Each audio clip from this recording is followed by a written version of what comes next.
നമുക്ക് ഇന്ന് രാത്രിയില് ദൈവവചനത്തിന്റെ മുൻപിൽ ഒരുമിച്ച് കടന്നു വരുവാൻ ദൈവം തന്ന സാവകാശത്തിനായിട്ട് ദൈവത്തെ സ്തോത്രം ചെയ്യാം. നമ്മൾ കഴിഞ്ഞ ദിവസം ചിന്തിച്ചത് പുസ്തകപ്രവൃത്തികളുടെ പുസ്തകം 8-ാം അധ്യായം ആഭിചാരകനായ ശിമോനെ കുറിച്ചാണ് നമ്മൾ പറഞ്ഞത്. ശിമോൻ ദൈവത്തിന്റെ പരിശുദ്ധാത്മാവിന്റെ വരദാനങ്ങളെ പണം കൊണ്ട് വാങ്ങാൻ ചിന്തിച്ചു. അത് സംബന്ധിച്ചാണ് നമ്മൾ കഴിഞ്ഞ ദിവസം പറഞ്ഞത്. ഇന്ന് നമ്മൾ ചിന്തിക്കുന്ന ഭാഗം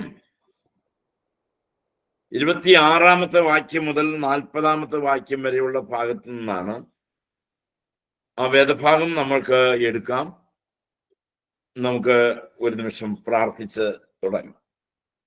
ഞങ്ങളുടെ നല്ലവനും വിശ്വസ്തനുമായ കർത്താവേ, നിന്റെ എളിയദാസൻ ഒരിക്കൽ കൂടി ഈ ക്ലാസ്സിനെ അങ്ങയുടെ കരങ്ങളിലേക്ക് ഏൽപ്പിച്ചു തന്ന് പ്രാർത്ഥിക്കുകയാണ്. എൻ്റെ മക്കളോട് സംസാരിപ്പാൻ ആവശ്യമായ സ്വർഗത്തിലെ ചിന്തകളും നല്ല ആലോചനകളും നല്ല സന്ദേശവും സ്വർഗം തരണമേ. ഞങ്ങളിൽ വരുന്ന കുറവുകളും ബലഹീനതകളും പോരായ്മകളെല്ലാം നീ ക്ഷമിക്കണമേ.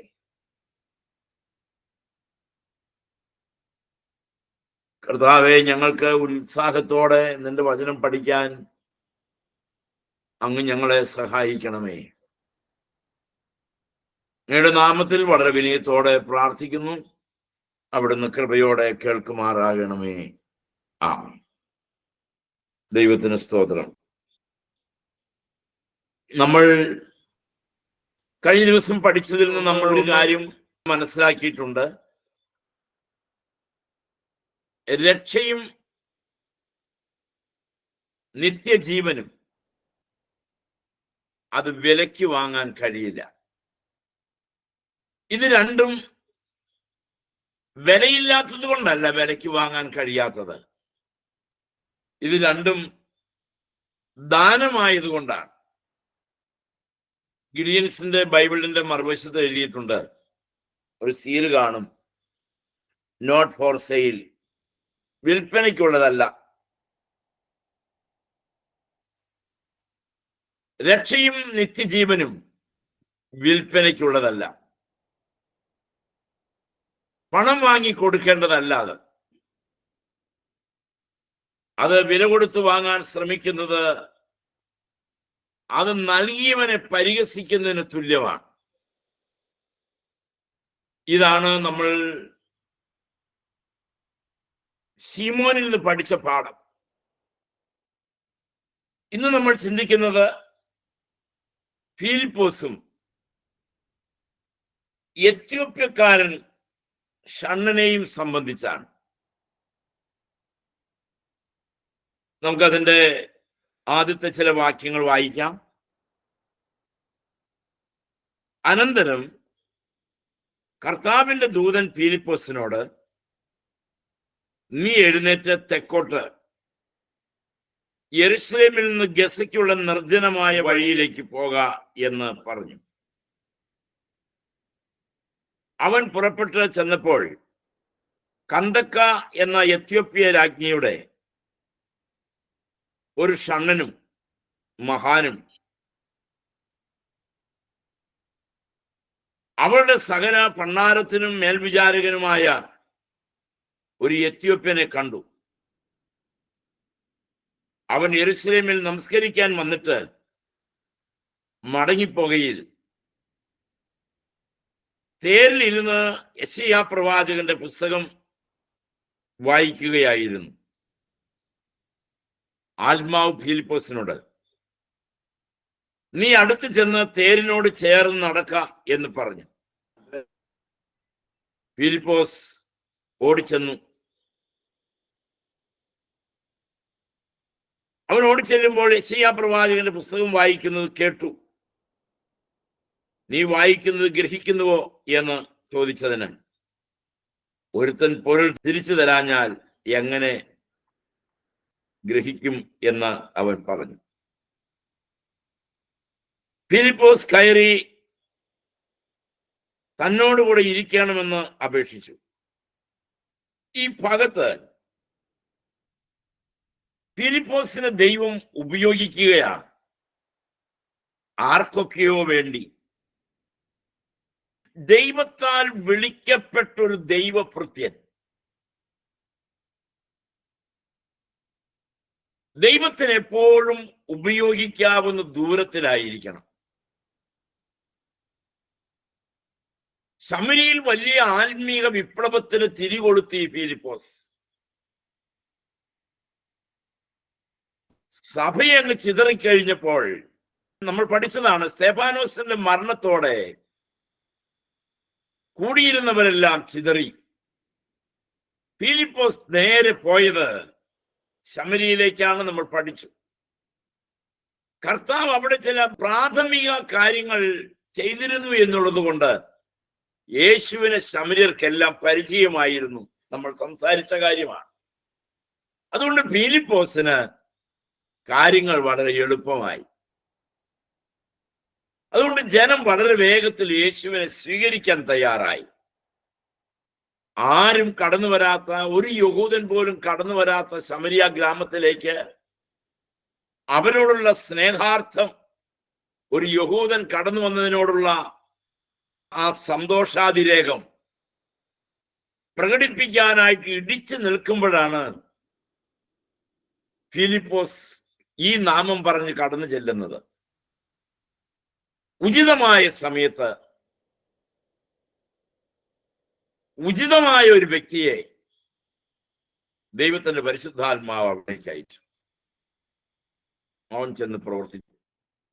അങ്ങനെ ഇരിക്കുമ്പോൾ അവനോട് ദൈവത്തിന്റെ പരിശുദ്ധാത്മാവ് പറഞ്ഞു, അവനൊരിക്കലും ശമരി വിട്ടു പോകാൻ താല്പര്യമുണ്ടായിരുന്നില്ല എന്ന് വേണം നമുക്ക് മനസ്സിലാക്കാൻ. കാരണം കാര്യങ്ങളെല്ലാം എളുപ്പമായി. തരിശ് നിലങ്ങളൊക്കെ ഉഴുതു മറച്ച് കൃഷി ഇറക്കി വിളവിന്റെ സമയമായി കഴിഞ്ഞപ്പോ അവനോട് പറഞ്ഞു അവിടുന്ന് പോകാൻ. ശരിക്കും നിസ്വാർത്ഥമായി വേല ചെയ്യുന്ന ഒരു വ്യക്തി ഉണ്ടല്ലോ, ദൈവം എവിടെ അയച്ചാലും അവിടെ കർത്താവിന് വേണ്ടി നിൽക്കും. എവിടേക്ക് പരിശുദ്ധാത്മാവ് അയക്കുന്നുവോ അവിടേക്ക് ഓടിപ്പോകും. സ്ഥലം നോക്കില്ല, സാഹചര്യങ്ങൾ നോക്കില്ല, എന്താ എങ്ങനെ എന്നുള്ളതൊന്നും അതിനകത്ത് പരിഗണിക്കില്ല. ദൈവമാണോ അയക്കുന്നത്, പോയിരിക്കും. ശമരി വിടുവാൻ മനസ്സല്ലെങ്കിലും ദൈവാത്മാവ് പറഞ്ഞതുകൊണ്ട്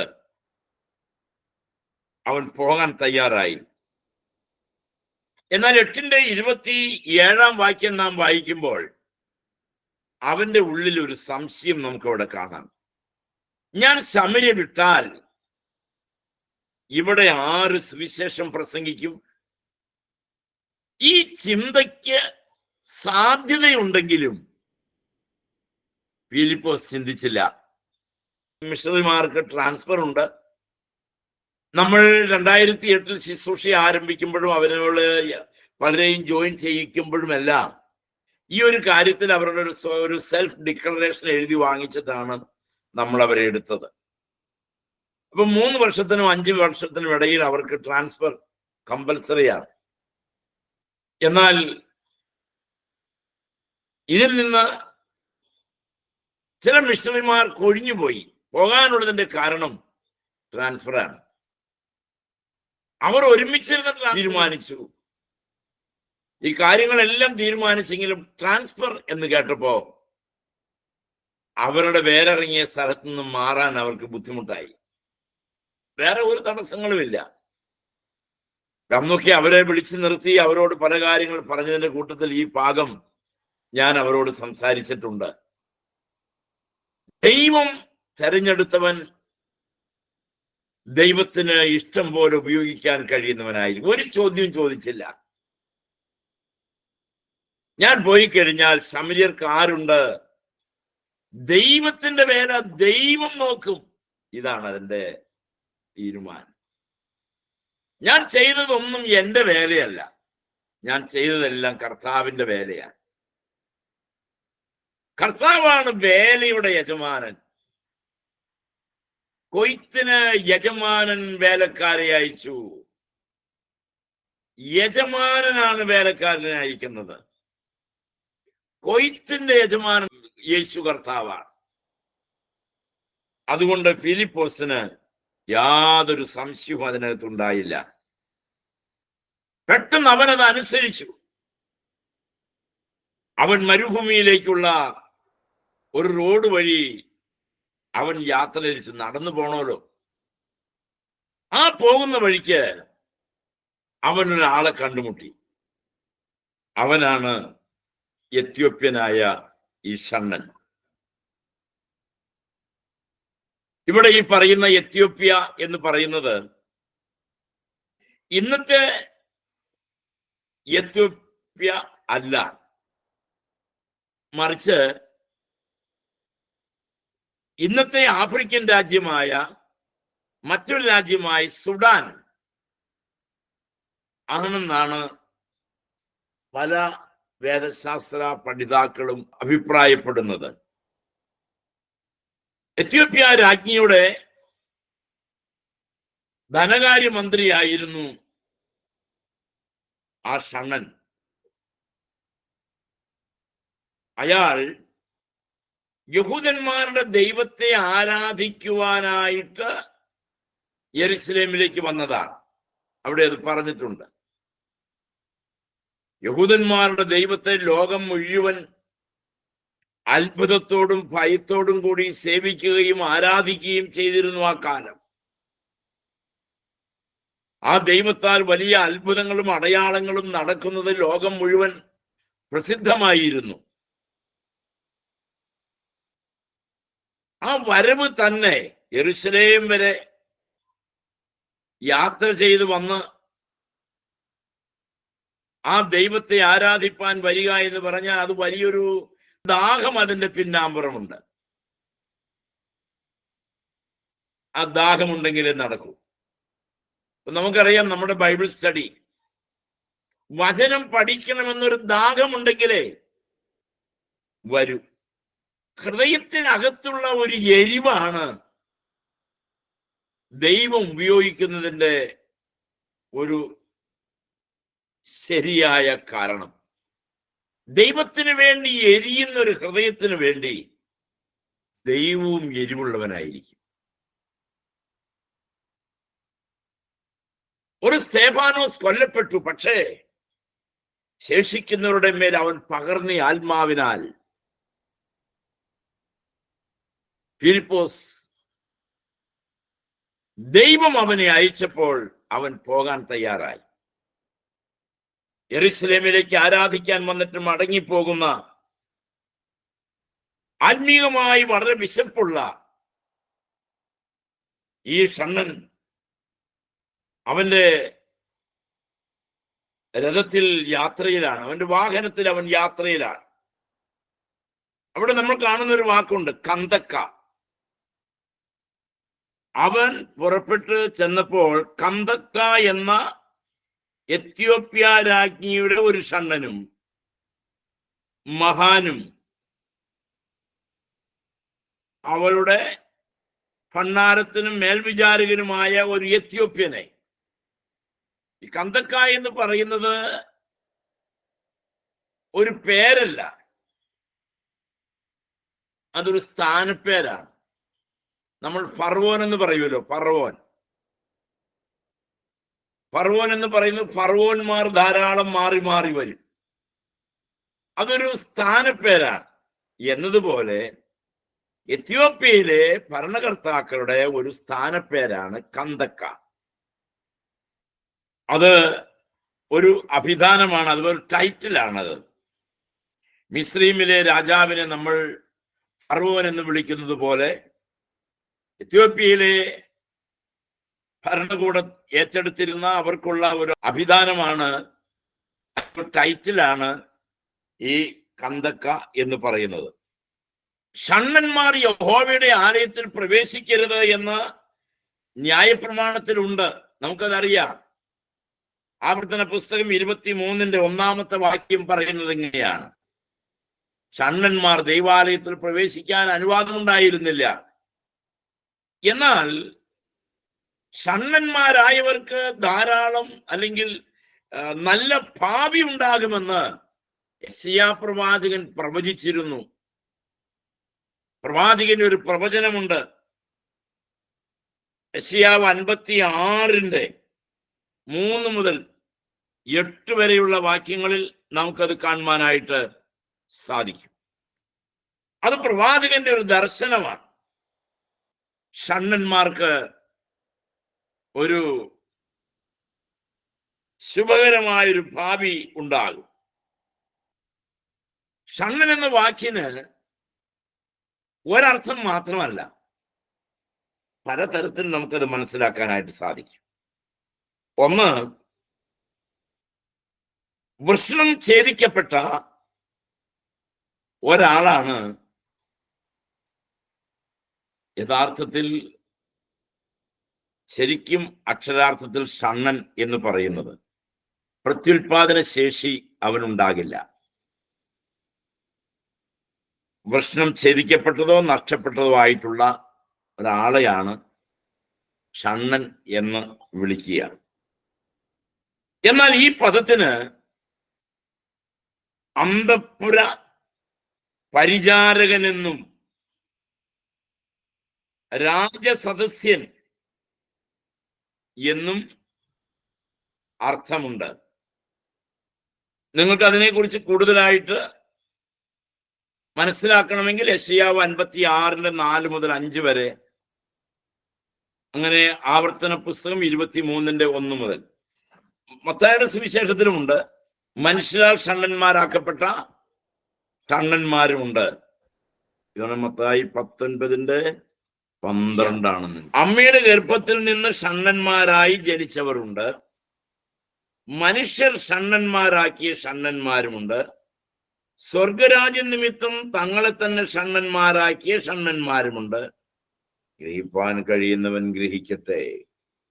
വളരെ കൃത്യമാണ്, നമ്മളത് വായിക്കുമ്പോൾ മനസ്സിലാകും. ജന്മനാ ഷണ്ഡന്മാരായിട്ടുള്ളവരുണ്ട്. പിന്നെ സ്വയം ഷണ്ഡന്മാരാക്കപ്പെടുന്നവരുണ്ട്. പിന്നീടുള്ള ഒരർത്ഥമാണ് നമ്മൾ ഈ പറഞ്ഞത്. അനന്തപുരിയിലെ അന്തഃപുരത്തിലെ പരിചാരകന്മാർ അവരെ ഷണ്ഡന്മാരെന്നും നാമകരണം ചെയ്തിരുന്നു. ഇദ്ദേഹം ഒരു മന്ത്രിയായിരുന്നു. ഒരുപക്ഷെ ഏതർത്ഥത്തിലാണ് അദ്ദേഹത്തെ ഷണ്ഡൻ എന്ന് വിളിച്ച് നമുക്കറിയില്ല. ഇനി ശാരീരികമായ പ്രശ്നങ്ങളാലാണെങ്കിൽ പോലും ദൈവത്തിന് ഒരിക്കലും, നമുക്കറിയാം, സ്ത്രീ പുരുഷൻ ഇപ്പൊ സർട്ടിഫിക്കറ്റിലൊക്കെ ഉണ്ട് അതർ ജെൻഡർ എന്നും പറഞ്ഞുകൊണ്ട് ഒരു കാര്യമുണ്ട്. ആപ്ലിക്കേഷൻ ഫില്ലപ്പ് ചെയ്യുമ്പോഴൊക്കെ അതിനകത്ത് കാണും മെയിൽ, ഫീമെയിൽ, അതർ ജെൻഡർ. ആണും പെണ്ണും, ആണും പെണ്ണും അല്ലാത്ത ഏതെങ്കിലും ആണ്. അവർക്ക് അങ്ങനെ ഒരു പരിഗണനയുണ്ട്. സുവിശേഷം ഒരിക്കലും അവരെ അവഗണിച്ചിട്ടില്ല. കർത്താവ് അവരെ ഒരിക്കലും മാറ്റി നിർത്തിയിട്ടില്ല. സുവിശേഷത്തിൽ അവർക്കും പങ്കുണ്ട്. അവർക്കുമുണ്ട് ആത്മാവ്, അവർക്കുമുണ്ട് ദേഹം, അവർക്കുമുണ്ട് ദേഹി, അവർക്കുമുണ്ട് മരണം, അവർക്കുമുണ്ട് പുനരുത്ഥാനം, അവർക്കുമുണ്ട് തിരിച്ചറിവ്. ഏതായിരുന്നാലും ഫിലിപ്പോസിനെ മരുഭൂമിയിലേക്കുള്ളൊരു വഴിയിലൂടെ അവൻ യാത്ര ചെയ്തു. നിങ്ങൾ ഓർക്കണം, ആ സമയത്ത് ഫിലിപ്പോസിനോട് പോകാൻ പറഞ്ഞു. നമ്മളോട് എങ്ങാനുമാണ് ഇപ്പൊ നമ്മൾ പാർക്കുന്ന പട്ടണം വിട്ട് അങ്ങോട്ടൊന്ന് പോകാൻ പറഞ്ഞ നമ്മളോട് പറയുകയാണ് ഇന്ന സ്ഥലത്ത് നിന്ന് മറ്റൊരു സ്ഥലത്തേക്ക് പോകാനായിട്ട്. ദൈവം നമ്മളോട് കൽപ്പിച്ചാൽ നമ്മൾ ദൈവത്തോട് കൽപ്പന കൊടുക്കും. എന്തായിരിക്കും നമ്മൾ തിരിച്ച് ദൈവത്തോട് പറയാ? എനിക്ക് വയ്യാന്ന് നിനക്കറിയാൻ പാടില്ല, അതുകൊണ്ട് ഞാനിപ്പോ പോല. അതുകൊണ്ടാണ് നമ്മളിങ്ങനെ ഡിവൈസ് ഓപ്പൺ ചെയ്ത് ഈ ഇരിപ്പ് കാലത്തും വൈകുന്നേരം ഇരിക്കാനുള്ളതിന്റെ കാരണം. ആർക്കാ പ്രയോജനം? ദൈവത്തിന് നമ്മൾ ഉപയോഗിക്കാൻ പറ്റില്ല. ഡിവൈസ് ഓപ്പൺ ചെയ്തിരുന്നു കഴിഞ്ഞാൽ നമുക്കാ പ്രയോജനം. ഡിവൈസ് വിട്ട് പുറത്തേക്ക് ഇറങ്ങിയാൽ മറ്റുള്ളവർക്കാണ് പ്രയോജനം. നമ്മളിത് ഏതാ തെരഞ്ഞെടുക്കുക? നമുക്ക് ഡിവൈസിനകത്തൂടെയുള്ള ശുശ്രൂഷ ധാരാളം, അതെല്ലാം നമ്മൾക്കുള്ളതാണ്. അതെല്ലാം നമ്മൾക്കുള്ളതാണ്. നമ്മളിത് ആർക്കും കൊടുക്കാനുള്ളതല്ല. ഇതെല്ലാം നമ്മൾക്കുള്ളതാണ്. എന്നാലും നിങ്ങൾ വരുന്നത് നമുക്കൊരു സന്തോഷമാണ്. ദൈവത്തിന് സ്തോത്രം.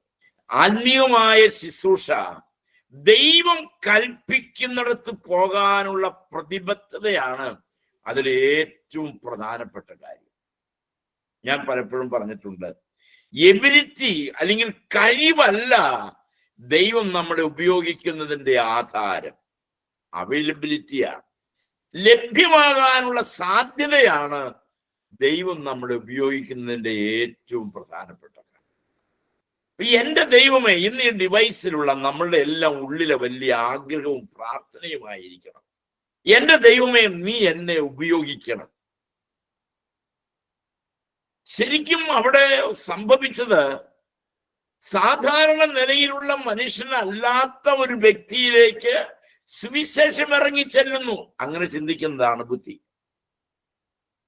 മന്ത്രിയുടെ അടുത്തേക്ക് എന്നുള്ള ചിന്തിക്കുന്നതിനേക്കാളും ഞാൻ പലപ്പോഴും ആ ഭാഗം ചിന്തിക്കുമ്പോൾ ആ രീതിയിലാണ് എടുക്കാറ്.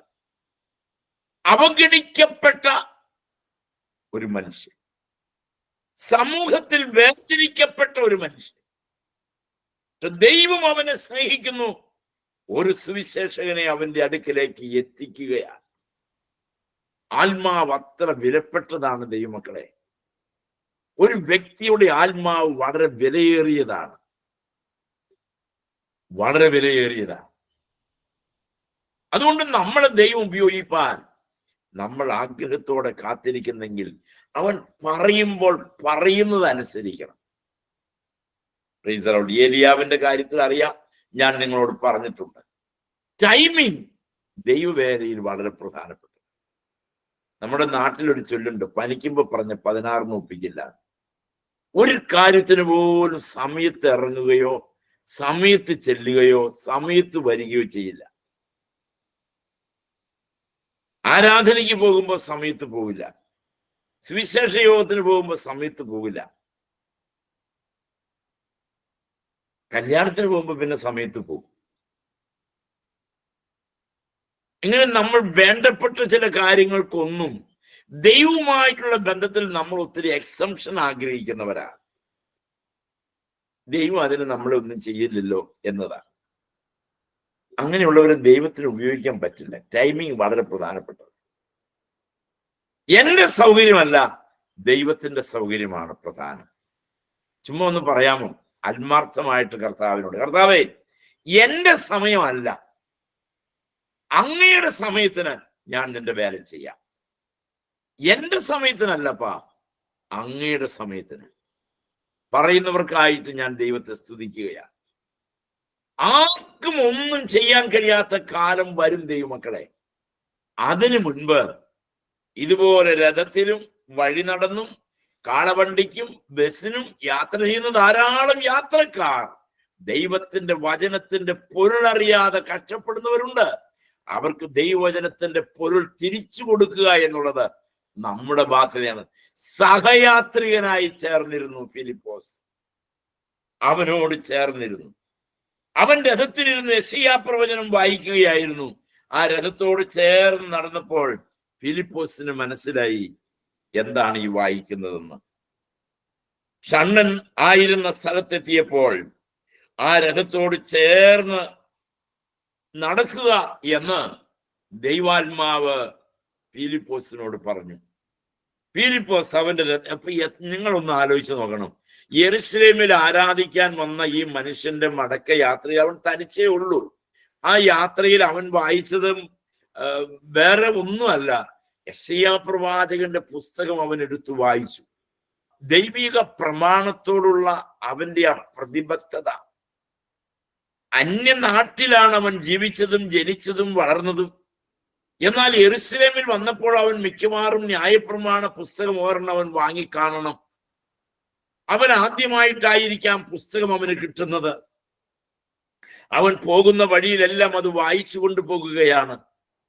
വചനം വായിക്കുന്നവരോട് ചേർന്ന് ചിലരെ അവൻ ചേർത്ത് നിർത്തും. ദൈവമക്കളെ, ദൈവവചനം വായിക്കുന്നവർക്ക് അതിന്റെ ആന്തരികാർത്ഥം പറഞ്ഞു കൊടുക്കാൻ പരിശുദ്ധാത്മാവ് ചിലരെ നിയോഗിക്കും. ഞാൻ ചെയ്തുകൊണ്ടിരിക്കുന്ന പണി അതാണെന്ന് നിങ്ങൾക്കറിയാം. വചനത്തിന്റെ ഉൾപ്പിരിവുകളെ വെളിപ്പെടുത്തി തരുവാൻ ദൈവം നമ്മളെ ഓരോരുത്തരെയും ഉപയോഗിക്കട്ടെ. ചിലർക്ക് ഒന്നും അറിയില്ല, വെറുതെ വായിക്കുക, അടയാളം വെച്ച് അടയാളം വെച്ച് അടയാളം വെച്ച് വായിക്കുകയാണ്. വഴിപാട് പോലെയാണ്. ഞാൻ ഇത്ര ദിവസത്തിന്റെ ഉള്ളിൽ വായിച്ചു തീർത്തേക്കാമെന്ന് നേർന്നിരിക്കുന്നതാണ്. അങ്ങനെ നേർച്ചയല്ല ഇത്. ദൈവ വചനം വായിച്ചതിന്റെ ഉൾപ്പിരിവുകളെ മനസ്സിലാക്കി ഹൃദയാന്തർ ഭാഗത്തത് ചേർത്ത് വെക്കുമ്പോൾ ഒരു റിസൾട്ട് വരും. നമ്മൾ അതിലേക്കാണ് നീങ്ങിക്കൊണ്ടിരിക്കുന്നത്. ഷണ്ണൻ എന്ത് സംഭവിച്ചു എന്ന് നമുക്കവിടെ കാണാം. പ്രിയമുള്ളവരെ, സ്വന്തം നാട്ടിലേക്ക് മടങ്ങിപ്പോകവേ ഷണ്ണനായിരുന്ന സ്ഥലത്തെത്തിയപ്പോൾ ആ രഥത്തോട് ചേർന്ന് നടക്കുവാനായിട്ട് ഫിലിപ്പോസിനോട് ദൈവാത്മാവ് നിർദ്ദേശിച്ചു. 30-ാമത്തെ വാക്യം നോക്കുമ്പോൾ കാണാം, യെരുശലേമിൽ നിന്ന് ഒരുപക്ഷെ വാങ്ങിയതായ പുസ്തകം വായിച്ച് പ്രവാചക ചുരുൾ ഷണ്ണൻ വായിക്കുന്നു. ചുരുൾ എന്ന് പറയുമ്പോൾ നിങ്ങൾക്കറിയാം, ഇന്നത്തേതുപോലുള്ള പുസ്തകങ്ങളൊന്നുമല്ല, ചുരുളാണ്. ഒരു ദണ്ണിൽ ഇങ്ങനെ ചുരുട്ടി ഒരുമിച്ച് വെക്കും. ആ ചുരുൾ വിടർത്തിയാണ് വായിക്കുക. ഒരു ഭാഗത്ത് വിടർത്തും, മറ്റേ ഭാഗത്ത് ചുരുട്ടും. പിന്നെ തിരിച്ചും അങ്ങോട്ടും ഇങ്ങോട്ടും ചുരുട്ടാവുന്നതാണ്. നിങ്ങൾ സിനഗോഗുകളിലൊക്കെ ചെന്നിട്ടുണ്ടെങ്കിൽ കാണാം. അപ്പോ അങ്ങനെ ഈ ചുരുൾ അവൻ വായിച്ചുകൊണ്ടിരിക്കുമ്പോ അത് ഫിലിപ്പോസ് കേട്ടു. അവനത് മനസ്സിലായി. ഈ ഷണ്ണൻ ഒരു മഹാനായിരുന്നിട്ടും ഇത് മനസ്സിലാക്കുന്നതിന് മറ്റൊരാളുടെ സഹായം അവൻ അന്വേഷിക്കുകയാണ്. മഹാനാകണമെങ്കിൽ ബുദ്ധിമാനായിരിക്കണം. ബുദ്ധിമാനാകണമെങ്കിൽ അവന് പഠനമുണ്ടായിരിക്കണം.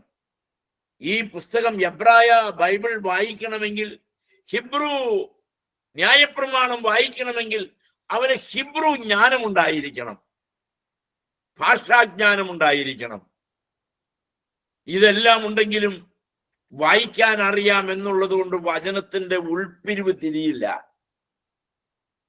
ഞാൻ നിങ്ങൾക്ക് നിങ്ങളെ പരിശോധിക്കാൻ ഞാനൊരു വഴി പറഞ്ഞുതരാം. നിങ്ങളൊരു ഭാഗം വായിക്കുമ്പോൾ ആ ഭാഗത്ത് നിന്ന് എന്തെങ്കിലും ഒരു ആത്മീക ചിന്ത നിങ്ങൾക്ക് കിട്ടാറുണ്ടോ? എന്നോട് ദൈവാത്മാവ് ഈ ഭാഗത്ത് നിന്ന് എന്ത് സംസാരിക്കുന്നു എന്ന് ആരാഞ്ഞു നോക്കാറുണ്ടോ? ആരാഞ്ഞു നോക്കിയാൽ അതിന്റെ ഉള്ളിലെ അർത്ഥം കിട്ടുമോ? അങ്ങനെ ഒരു അർത്ഥം നമുക്ക് കിട്ടുന്നില്ലെങ്കിലുണ്ടല്ലോ, നാമും ദൈവവുമായിട്ടുള്ള ബന്ധം കറക്റ്റ് അല്ല എന്നതാണ് അതിന്റെ തെളിവ്. പിന്മാറ്റ ജീവിതം നമ്മിൽ വരുമ്പോ നമുക്ക് വചനത്തിന്റെ ഉള്ളിലെ അർത്ഥം കിട്ടൂല, ലഭ്യമാകില്ല. വായിക്കാൻ പറ്റും, പക്ഷെ ഒന്നും മനസ്സിലാവില്ല. പക്ഷെ ഒരു ആത്മീകൻ വേദപുസ്തകം എടുത്താൽ അവൻ വായിക്കുന്ന പാരഗ്രാഫിനകത്ത് നിന്ന് മണിമണിയായി സന്ദേശം കിട്ടും. സന്ദേശം, ആലോചനകൾ കിട്ടും. അവൻ ആരുടെയും കോപ്പിറൈറ്റ് വേണ്ട. വേറൊരാളുടെ പ്രസംഗം മുഴുവനോടെ എഴുതിയെടുത്തിട്ട് അത് പഠിച്ച് പറയേണ്ട യാതൊരു കാര്യവുമില്ല. ദൈവാത്മാവ് അവന് പറഞ്ഞു കൊടുക്കുന്നത് പറഞ്ഞാൽ മതി. അങ്ങനെ ഒരു വചനത്തിന്റെ ഒരു ഉള്ളിൽ നിന്നുള്ള ഒരു വെളിപ്പെടുത്തൽ ഏതെങ്കിലും വാക്യങ്ങൾ വായിക്കുമ്പോൾ നിങ്ങൾക്ക് കിട്ടുന്നില്ലെങ്കിൽ നിങ്ങൾ ഇന്നു മുതൽ ആത്മഭാരത്തോടെ പ്രാർത്ഥിക്കണം. എനിക്ക് നിന്റെ വചനത്തിന്റെ ഉള്ളിലെ ആ രേഖപ്പെടുത്തുമ്പോൾ അങ്ങ് ഉദ്ദേശിച്ച കാര്യം എനിക്ക് പറഞ്ഞു തരണം. ഏതെങ്കിലും ഒരു വ്യക്തി ഒരു ഭാഗം വായിക്കുമ്പോൾ പലതരത്തിൽ ആത്മീയ സന്ദേശങ്ങൾ ലഭിക്കും, ഒരു രീതിയിലല്ല.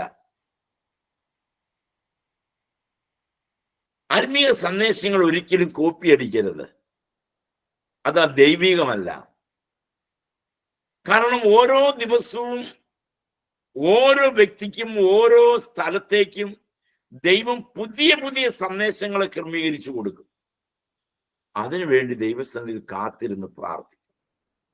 എഴുതിയെടുത്തോ കുഴപ്പമില്ല, പക്ഷേ അതല്ല പറയേണ്ടത്, ഉള്ളിൽ നിന്ന് പറയണം. ദൈവാത്മാവ് വെളിപ്പെടുത്തി തരുന്നത്. ഇവിടെ ഷണ്ണൻ വായിക്കുന്നത് ആ പുസ്തക ചുരുൾ, ആ ഭാഗം ഫിലിപ്പോസിന് മനസ്സിലായി. അവൻ മഹാനായിരുന്നിട്ടും അവന് അത് പിടികിട്ടിയില്ല. ഏതാണ് അവൻ വായിച്ച ഭാഗം ദൈവമക്കളെ? അവൻ വായിച്ച ഭാഗമാണ് 32-ാമത്തെ വാക്യം. അറുക്കുവാനുള്ള ആടിനെ പോലെ അവനെ കൊണ്ടുപോയി, രോമം കത്തിരിക്കുന്നവരുടെ മുൻപാകെ മിണ്ടാതിരുന്ന കുഞ്ഞാടിനെ പോലെ അവൻ വായി തുറക്കാതെയിരുന്നു. അവന്റെ താഴ്ചയിൽ അവന് ന്യായം കിട്ടാതെ പോയി. അവന്റെ തലമുറയെ ആർ വിവരിക്കും? ഭൂമിയിൽ നിന്ന് അവന്റെ ജീവനെ എടുത്തു കളയുന്നുവല്ലോ. എവിടെയാണ് ഈ വേദഭാഗം? യെശയ്യാ പ്രവാചകന്റെ പുസ്തകം 53-ാം അധ്യായം അതിന്റെ 7-8 വാക്യങ്ങളാണ് ഇവൻ വായിച്ചു കൊണ്ടിരുന്നത്. 53-ാം അധ്യായമാണ് കർത്താവിന്റെ കാൽവറി ക്രൂശിലെ യാഗത്തെ കുറിച്ച് എഴുതിയിരിക്കുന്ന ഭാഗമാണ് 53-ാം അധ്യായം. അവിടെ പറഞ്ഞിരിക്കുന്നത് ആടിനെ പോലെ അവനെ കൊണ്ടുപോകും എന്നല്ല, കൊണ്ടുപോയി. അവന്റെ അടിപ്പിണരുകളാൽ നമ്മൾക്ക് സൗഖ്യം വരുമെന്നല്ല, സൗഖ്യം വന്നു. കർത്താവിന്റെ പീഡാനുഭവങ്ങളെല്ലാം യെശയ്യാ പ്രവാചകൻ നടന്നു കഴിഞ്ഞതായി കാണുകയാണ്. നടക്കുമെന്നല്ല ഒന്നും. അത് പ്രവാചകന് ദൈവാത്മാവ് വെളിപ്പെടുത്തി കൊടുത്തതാണ് ദൈവമക്കളെ. അതിന്റെ ശേഷം ഏകദേശം 700 വർഷം കഴിഞ്ഞിട്ടാണ് ഈ പ്രവചനം നിറവേറുന്നത്. അപ്പൊ പ്രവചനം നിറവേറുന്നതിന് എത്രയോ വർഷങ്ങൾക്ക് മുൻപേ ആ പ്രവചനം അല്ലെങ്കിൽ ആ സംഭവം നടന്നു കഴിഞ്ഞതായിട്ടോ പ്രവാചകൻ അത് വെളിപ്പെടുത്തപ്പെട്ട് കിട്ടി. അപ്പൊ ഷണ്ണൻ ഇത് വായിച്ചിട്ട് യാതൊരു പിടിയും കിട്ടുന്നില്ല. അറുക്കുവാനുള്ള ആടിനെ പോലെ അവനെ കൊണ്ടുപോയി, രോമം കത്തിരിക്കുന്നവരുടെ മുൻപാകെ മിണ്ടാതിരിക്കുന്ന കുഞ്ഞാടിനെ പോലെ അവൻ വായി തുറക്കാതെ ഇരുന്നു. ഈ ഭാഗം വായിച്ചിട്ട് അവന് ഒന്നും മനസ്സിലായില്ല. പ്രവാചകൻ ഇത് ആരെ കുറിച്ചാണ് പറയുന്നത് എന്ന് ഷണ്ണൻ ഫിലിപ്പോസിനോട് ചോദിച്ചു കാണാം. ആരെയാണ് ഈ ആടിനെ പോലെ കൊണ്ടുപോയത്? അറുക്കുവാൻ കൊണ്ടുപോകുന്ന ഒരു ആടിനെ പോലെ ആരെയാണ് കൊണ്ടുപോയത്? ന്യായമാണ് ആ ചോദ്യം. ആ വാതിൽ, സുവിശേഷത്തിന്റെ വാതിൽ തുറന്നു കിട്ടി. അതിന് 35-ാമത്തെ വാക്യത്തിൽ ഫിലിപ്പോസ് ഈ തിരുവെഴുത്ത് ആധാരമാക്കി അവനോട് യേശുവിനെ കുറിച്ചുള്ള സുവിശേഷം അറിയിപ്പാൻ തുടങ്ങി. ദൈവം നമ്മളെ അയച്ചതാണെങ്കിൽ സുവിശേഷം പറയാനുള്ള വഴി ദൈവം തുറന്നു തരും, വാതിൽ തുറന്നു കിട്ടും. ഏതെങ്കിലും ലൂപ്പ് പോയിന്റ്സ് അവിടെ പിടിച്ചു കയറും. നമ്മൾക്ക് ആഗ്രഹിക്കുന്ന ആൻസർ കിട്ടത്തക്കവണ്ണമുള്ള ചോദ്യം ചോദിക്കാനായിട്ട് അതിന് ലീഡിങ് ക്വസ്റ്റ്യൻ എന്ന് പറയും. ആ ലീഡിങ് ക്വസ്റ്റ്യൻ ചോദിച്ചാൽ നമ്മൾ ഉദ്ദേശിക്കുന്ന ആൻസർ മറ്റവനെ കൊണ്ട് പറയിപ്പിക്കാനായിട്ട് സാധിക്കും. അപ്പൊ നമ്മൾ ഓർത്തോളണം, ഒരു സുവിശേഷകൻ വിചാരിച്ചാൽ പലരെയും അവൻ വിചാരിക്കുന്ന ട്രാക്കിൽ ഒരുവനെ എത്തിക്കാനായിട്ട് സാധിക്കും. ആഗ്രഹമുണ്ടെങ്കിൽ നടക്കും. ഇവിടെ ഈ ഫിലിപ്പോസ് അവനോട് ചോദിച്ച ചോദ്യം, ഈ ഭാഗം നിനക്ക് മനസ്സിലായോ എന്ന് അവൻ ചോദിക്കുന്നതിന് പകരം ഇതാരാണെന്ന് അവൻ ഫിലിപ്പോസിനോട് ചോദിക്കുകയാണ്. ആരെ കുറിച്ചാണ് ഈ പറയുന്നത്? അവൻ വായിച്ചിട്ടത് മനസ്സിലായില്ല. കർത്താവായ യേശുക്രിസ്തുവിന്റെ കഷ്ടാനുഭവത്തെയും മരണത്തെയും കുറിച്ചാണെന്ന് പറയുവാനുള്ള സുവർണ അവസരം ഫിലിപ്പോസിന് അതുവഴി ലഭിച്ചു. വാരിക്കോരി പ്രസംഗിക്കുന്നതിലല്ല, കർത്താവിന്റെ ക്രൂശില്ലാത്ത പ്രസംഗം ഒരു വ്യക്തിയെ രൂപാന്തരപ്പെടുത്താൻ മതിയായതല്ല. ഒരു വ്യക്തിയുടെ മാനസാന്തരം നടക്കണമെങ്കിൽ കാൽവറി ക്രൂശ് കർത്താവിന്റെ രക്ഷണ്യ പ്രവൃത്തികളെ വെളിപ്പെടുത്തലില്ലാത്ത ഒരു ശുശ്രൂഷയ്ക്ക് ഒരു വ്യക്തിയെ ഒരിക്കലും രൂപാന്തരപ്പെടുത്താൻ കഴിയില്ല. 5 അപ്പം കൊണ്ട് 5000 പേരെ പോഷിപ്പിച്ച ആ തിയറി എല്ലാവരോടും പറയാം. സക്കായിയുടെ വീട്ടിൽ കർത്താവ് ചെന്നെന്ന് പറയാം. കാറ്റിനെയും കടലിനെയും ശാന്തമാക്കിയത് പറയാം. ആ തിയറിക്കകത്ത് നിന്ന് മനുഷ്യവർഗത്തിന്റെ പാപത്തിന്റെ ഉദ്ധാരകനായി കടന്നു വന്ന കർത്താവ് സകല മനുഷ്യനും വേണ്ടി മരിച്ചു, അടക്കപ്പെട്ടു, ഉയർത്തെഴുന്നേറ്റു എന്ന് അർത്ഥസംഖ്യക്കിടയില്ലാതെ പറയാൻ കഴിഞ്ഞെങ്കിൽ മാത്രമേ ക്രൂശിന് മാത്രമേ രൂപാന്തരപ്പെടുത്താൻ കഴിയൂ. ക്രൂശിന് മാത്രമേ ഒരു മനുഷ്യനെ മാറ്റാൻ കഴിയൂ. കാൽവറി ക്രൂശിൽ നിന്ന് ഒഴുകി വീണ ആ പുണ്യപ്പെട്ട രക്തം, അതിന് മാത്രമേ ഒരു വ്യക്തിയെ രൂപാന്തരപ്പെടുത്താൻ കഴിയൂ. അതുകൊണ്ട് ദൈവമക്കളെ, നിങ്ങൾ 10 മിനിറ്റ് പ്രസംഗിച്ചോളെങ്കിലും, ഒത്തിരി പ്രവചനങ്ങൾ പറഞ്ഞ് നമ്മുടെ അറിവിനെ അങ്ങ് ചീർപ്പിക്കണ്ട. 10 മിനിറ്റ് പറഞ്ഞോളെങ്കിലും 2 സെന്റൻസ് കാൽവറിയിൽ എൻ്റെ പാപങ്ങൾക്ക് വേണ്ടി മരിച്ച കർത്താവിനെ കുറിച്ച് പറയാൻ മറക്കരുത്. ക്രൂശ് വേണം പ്രസംഗത്തിൽ. ധാരാളം കഥകൾ പറയുന്നവരുണ്ട്. ചിരിപ്പിക്കുന്ന കഥ, കരയിപ്പിക്കുന്ന കഥ, ചിന്തിപ്പിക്കുന്ന കഥ. ഇങ്ങനെ ഈ കഥകൾക്കൊന്നും ഒരു മനുഷ്യനെ മാറ്റാൻ കഴിയില്ല. നമ്മളുടെ വൈകാരികമായ ഭാവങ്ങളെ ഇളക്കാൻ സാധിച്ചേക്കാം. വൈകാരികമായ ഭാവമാറ്റം കൊണ്ട് രൂപാന്തരം നടക്കില്ല. രൂപാന്തരം ദൈവത്തിന്റെ വചനത്താൽ മാത്രമേ നടക്കൂ. അതുകൊണ്ട് മറ്റൊരാളുടെ പ്രസംഗം കേൾക്കുമ്പോൾ തന്നെ നമുക്ക് മനസ്സിലാവും എവിടേക്കാ ഈ ആള് പോണേന്ന്. കേൾക്കുമ്പോൾ മനസ്സിലാവും. ഹൃദയത്തിൽ നിന്ന് വരുന്ന, ആത്മദാഹത്തിൽ നിന്ന് വരുന്ന പ്രസംഗത്തിനകത്തെല്ലാം കാൽവറിയിലെ ക്രൂശുണ്ടാകും. ദാഹത്തോടെ പ്രസംഗിക്കുന്ന സകല പ്രസംഗത്തിനകത്തും അതുണ്ടാകും. ദൈവത്തിന് സ്തോത്രം. യോഹന്നാന്റെ സുവിശേഷം 1-ാം അധ്യായം 29-ാമത്തെ വാക്യത്തിൽ ഇങ്ങനെ കാണുന്നു: ലോകത്തിന്റെ പാപത്തെ ചുമക്കുന്ന ദൈവത്തിന്റെ കുഞ്ഞാട്. ഇപ്പൊ ഓൾറെഡി അവന്റെ ചുമലിൽ എന്തുണ്ട്? പാപമുണ്ട്. അവന്റെ ചുമലിൽ പാപമുണ്ട്. അവൻ എന്നാണ് പാപമാക്കപ്പെട്ടത്? നിങ്ങൾ പ്രത്യേകം ശ്രദ്ധിക്കണം. അത് ഗെത്സമന തോട്ടത്തിൽ വെച്ചല്ല അവൻ പാപമാക്കപ്പെട്ടത്. ലോകസ്ഥാപനത്തിന് മുൻപേ അവൻ പാപമാക്കപ്പെട്ട ഒരു കുഞ്ഞാടാണ്. Praise the Lord. ഞാൻ ജനിക്കും മുമ്പേ എന്റെ പാപത്തെ എന്റെ കർത്താവ് ചുമന്നു.